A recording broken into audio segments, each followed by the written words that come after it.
राजगढ़ का जंगल इसके अंदर घटे खौफनाक हादसे और अनगिनत मौतों की वजह से बहुत ज्यादा मशहूर है। आम इंसान तो दूर, फॉरेस्ट ऑफिसर भी वहां जाने से डरते थे। जिसकी भी उस जंगल में ड्यूटी लगने वाली होती थी वो पहले ही नौकरी छोड़ देता था। लेकिन राजवीर ऐसा नहीं था। जब उसकी ड्यूटी राजगढ़ के जंगल में लगी तो वो बेझिझक वहां गया और अपने एक दोस्त मयंक को भी अपने साथ ले गया। आज उसकी चौकी में पहला दिन था और अंधेरा होने ही वाला था। चलिए सर, अब हम चलते हैं। चौकी के बंद होने का टाइम हो गया है। ये तुम क्या कह रहे हो? यहाँ रुकने के लिए अच्छे खासे कमरे हैं, तो इसको बंद करके दूसरी जगह क्यों जाएंगे? सर, यहाँ रात में रुकना अपनी मौत को दावत देना है। एक वन रक्षक होकर ऐसी बुजदिली वाली बातें बोलते हुए तुम्हें शर्म नहीं आ रही? सर, हमें यहाँ किसी जानवर से खतरा नहीं है। यहाँ भूत प्रेतों का चक्कर है, आत्माएं घूमती हैं यहाँ। मैंने यहाँ आने से पहले भी वो बातें सुनी थी, वो सब बस अफवाह है। हम यहीं रुकेंगे और ये मेरा फाइनल डिसीजन है। अगर आपका ऑर्डर है तो मैं यहाँ रुक जाता हूँ, लेकिन सर अगर मुझे जरा भी खतरा लगा तो मैं उसी टाइम यहाँ से भाग जाऊंगा, फिर चाहे आप मुझे नौकरी से ही क्यों ना निकलवा दें। राजवीर और करण एक कमरे में ठहर गए और मयंक दूसरे कमरे में ठहर गया। राजवीर को नींद नहीं आ रही थी। उसने वहीं लगी कबर्ड में से एक किताब निकाली और उसको खिड़की के पास बैठकर पढ़ने लगा। खिड़की से तरह तरह की आवाजें आ रही थी। राजवीर उन पर ध्यान न देते हुए पढ़ने में लगा हुआ था, लेकिन कुछ देर बाद उसके कानों में घुंघरुओं की छन छन की आवाज आने लगी। अरे करण, तुम्हें ये घुंघरुओं की आवाज सुनाई दी? लगता है बाहर कोई है। सर, आप इन आवाजों पर ध्यान मत दीजिए, रात में ऐसी आवाजें आती रहती हैं। राजवीर खिड़की से बाहर देखने लगा। उसको नजर आया कि कच्चे रास्ते पर एक लड़की चली जा रही है। बाहर कोई लड़की है। करण चलो, जरा देखते हैं कौन है। सर, इस जंगल में इतनी रात में भला कोई लड़की क्या करने आएगी? वो कोई आत्मा वात्मा भी हो सकती है। मैंने कहा ना, कोई आत्मा वात्मा नहीं होती। चलो जल्दी से उठो।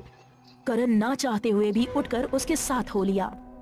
करण ने राजवीर से कहा कि उसको कोई आवाज नहीं आ रही, लेकिन राजवीर को लगा कि करण डर की वजह से ऐसा कह रहा है और वो बिना रुके उस आवाज का पीछा करता रहा। उसी आवाज का पीछा करते करते अब वो एक जगह पहुंचे।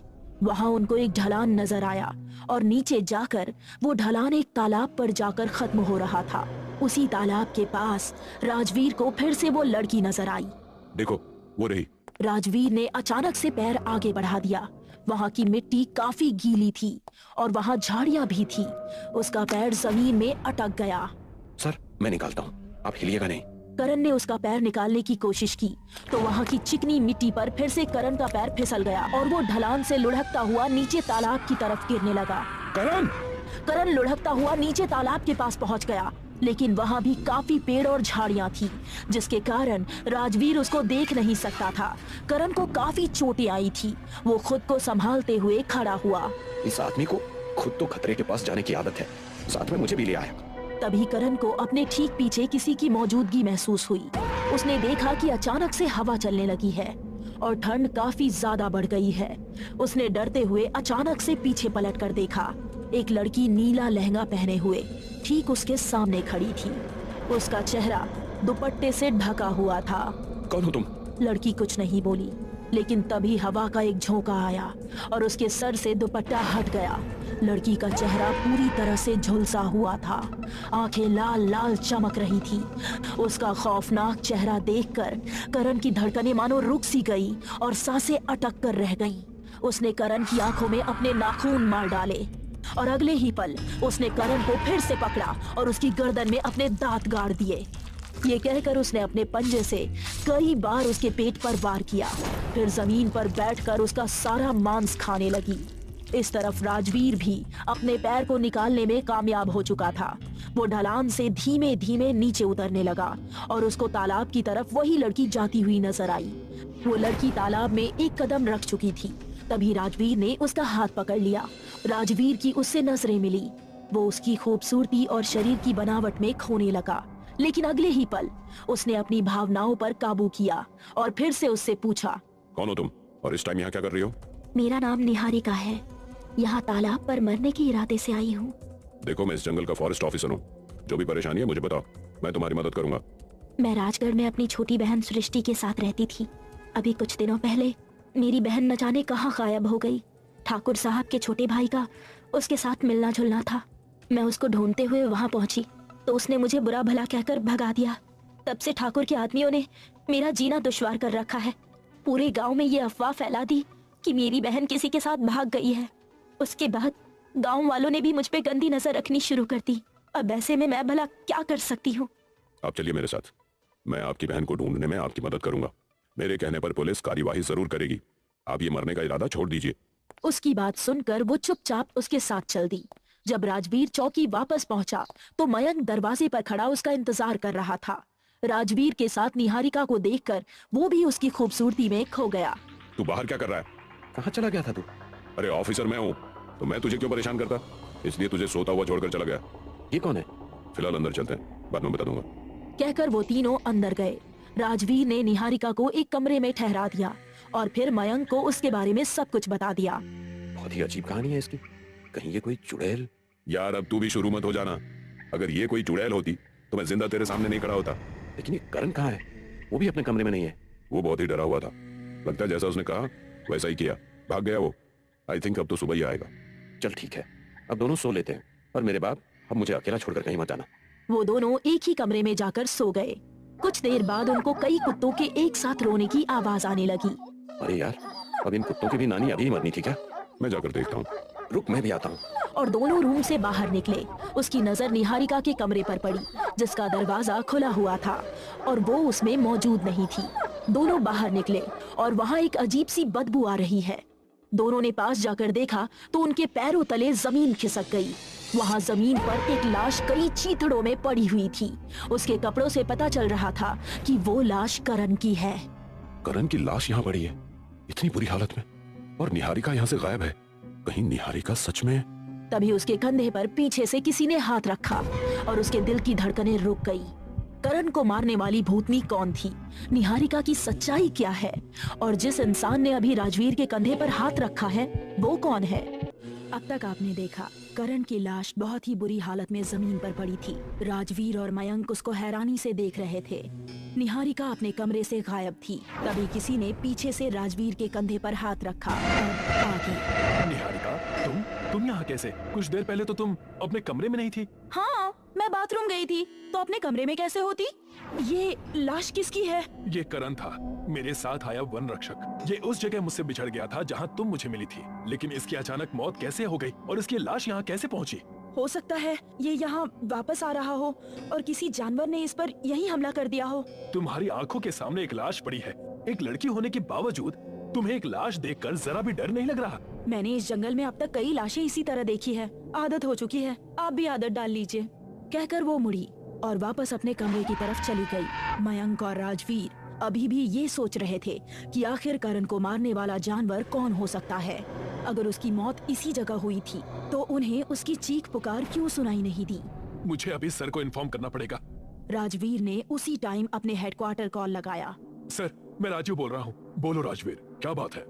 सर, वन रक्षक करण मारा गया, बहुत ही बुरे तरीके से। क्या? करण मारा गया? लेकिन कैसे? सुनकर राजीव ने उसको सब कुछ बता दिया। ठीक है, मैं अभी मदद भेजता हूँ। शिंदे, तुम अभी के अभी राजगढ़ पहुँचो।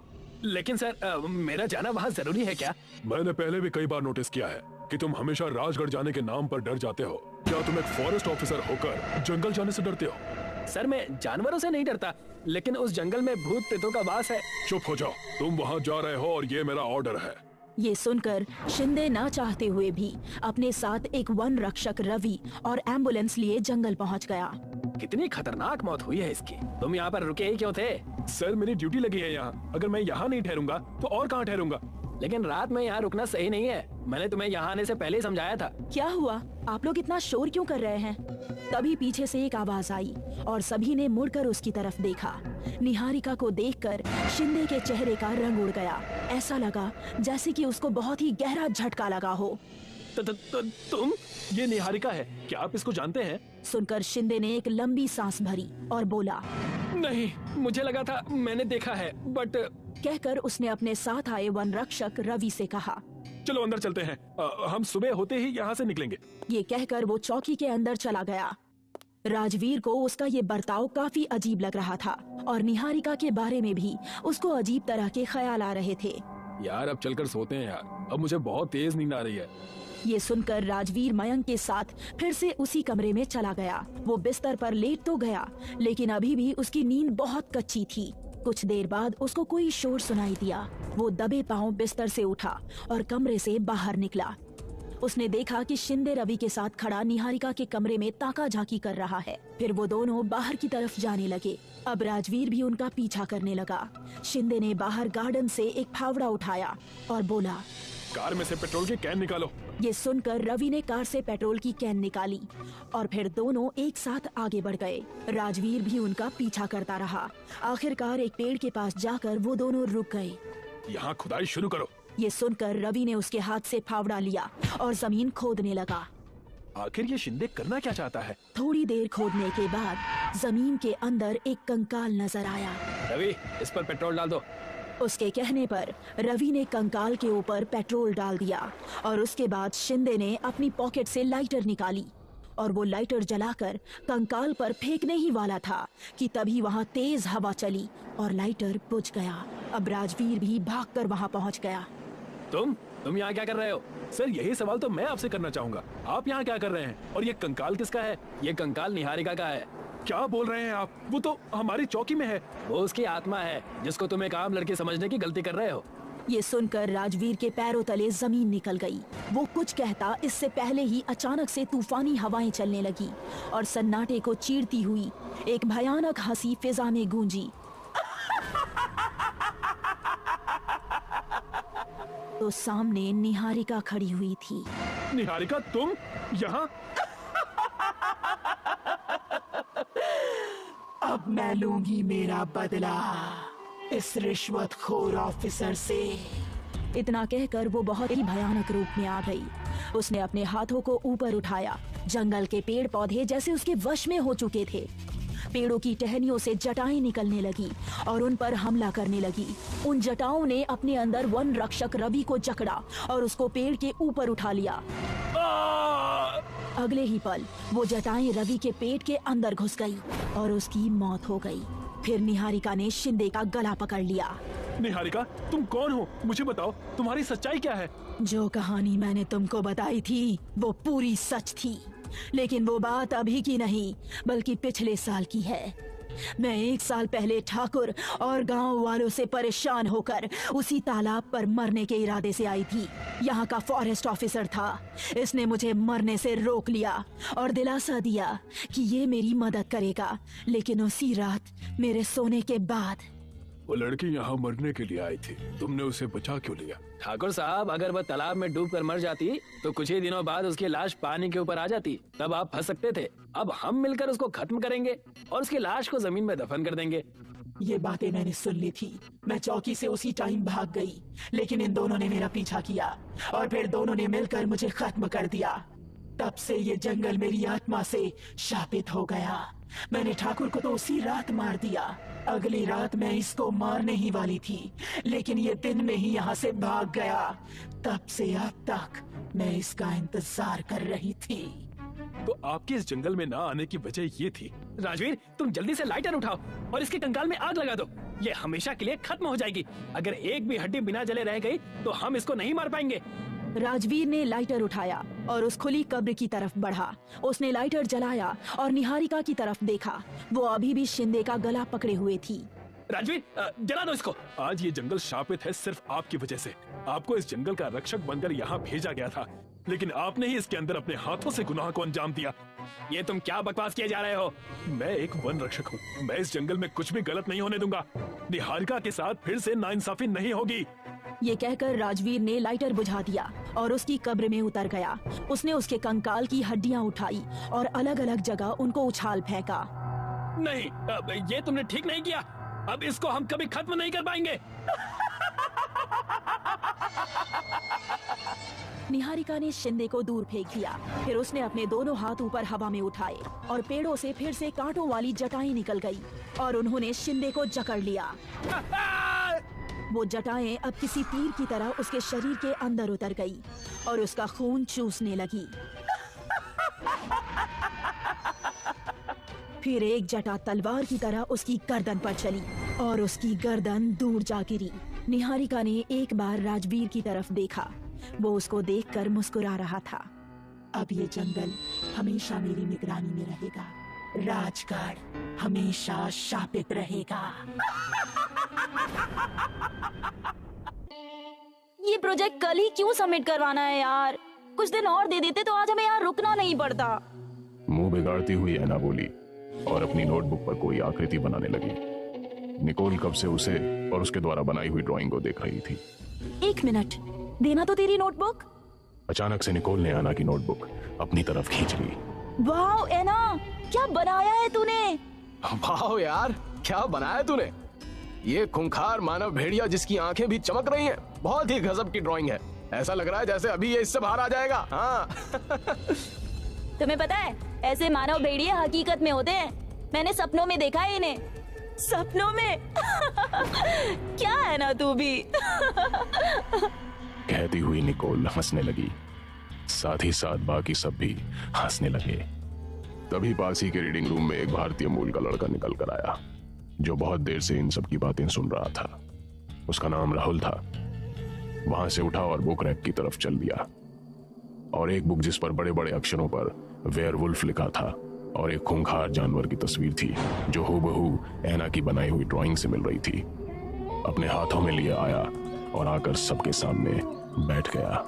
गाइस, थोड़ी देर अपने प्रोजेक्ट को साइड में रखो। ये बुक मुझे मिल गई है, चलो मैं पढ़ के सुनाता हूँ। भेड़िया मानव एक मिथक जानवर है। इसके बारे में कहा जाता है कि असल में एक इंसान होता है जो खुद को एक भेड़िए में बदल सकता है। यह बदलाव पूर्णिमा के चांद से होता है। कहते हुए राहुल सबको देखने लगा। ये कैसे हो सकता है? वेयरवुल्फ तो अपना रूप अमावस्या को बदलते हैं ना, फिर पूर्णिमा को कैसे?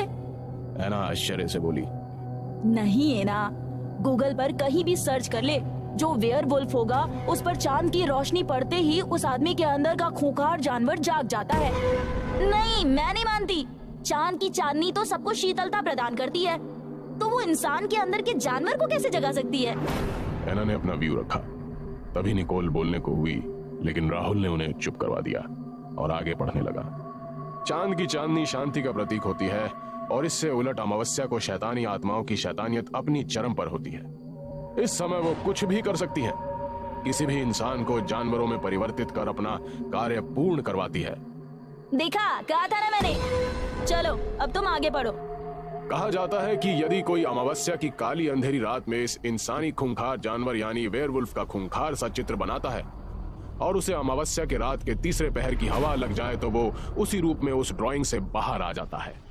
जैसे ही राहुल ने पढ़ा वैसे ही सबके चेहरे की हवाएं उड़ गई। फिर राहुल ने आगे पढ़ना स्टार्ट किया। इस जानवर से सिर्फ एक तरीके से बचा जा सकता है। पढ़ते हुए अचानक ही बुक बंद कर दी। गाइस, मुझे कुछ काम याद आ गया तो मुझे आज ही करना है। कहते हुए बुक के साथ उठा और चलने लगा। तभी चार्ल्स ने वो बुक ले ली और पढ़ने लगा। इस जानवर से सिर्फ एक तरीके से ही बचा जा सकता है और वो तरीका है चांदी की कटार। यदि सूर्य की पहली किरण के साथ ही उस वेयरवुल्फ पर उस चांदी की कटार से उसके ललाट के बीचों बीच वार किया जाए तो ये उसी समय खत्म हो जाएगा। पढ़ते हुए चार्ल्स ने अपनी गर्दन ऊपर की और सबको देखा। सब ऐना को ही देख रहे थे।